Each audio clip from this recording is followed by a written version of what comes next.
Nakatikim na ba kayo ng baga? Baga ng mama mo. Ang baga ng mama mo.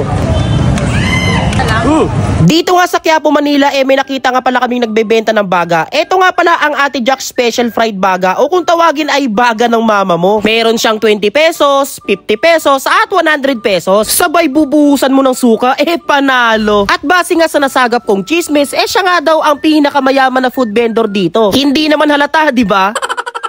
Guys, nandito nga pala tayo sa Quiapo at may nakita nga pala tayo dito ang nagtitinda ng baga. Ayan o, baga ng mama mo. Ayan. Ay, ma'am. Hello po. Ma'am, anong pangalan ng nyo? Tinda? Ate Jack's Fried Baga. Ate Jack's Fried Baga. Baga ng mama mo. Baga ng mama mo. Pero anong baga po yan? Pork. Pork? Pig, oo. Okay, pig.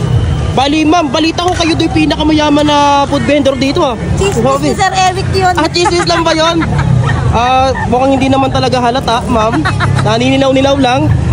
Magkano po yung ganito, ma'am?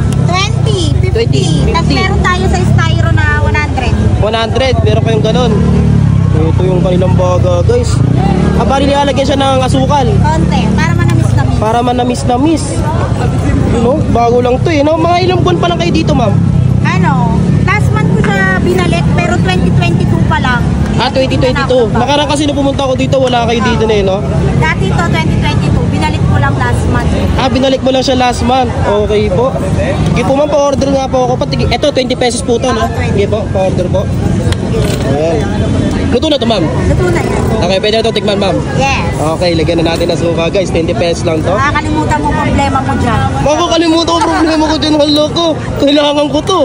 Kung kailangan ko pakiwin yan, baga ng mama mo. So guys, ito, 20 pesos to. Yan, ganito kalaki.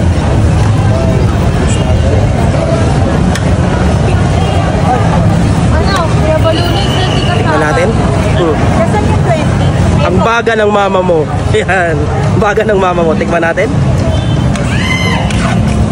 Isa lang? Medyo nawala ang problema ko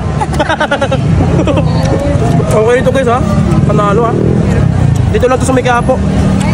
Malapit lang siya kay Neneng B. Doon yung kay Neneng B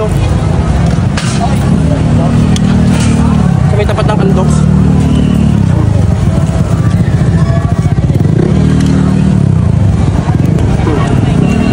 Ito ang baga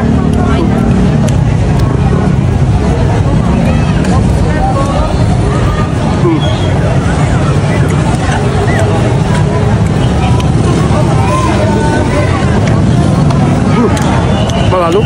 Ay, paano? Baga ng mama mo. Guys, nandito nga pala tayo sa may Quiapo, no? At bago tayo mamaalam ay may papakilala nga pala sa inyo.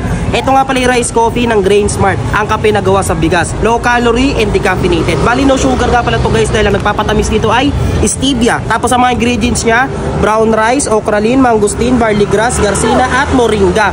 Tapos FDA approved pa yan, kaya talagang legit itong kape na to. Tapos ang dami niya itong mga benefits guys. Ito yung mga benefits basahin nyo na lang. Ayan. Kaya kapag ito ang kape nyo, siguradong healthy yan ito. So paano? Dito na ako.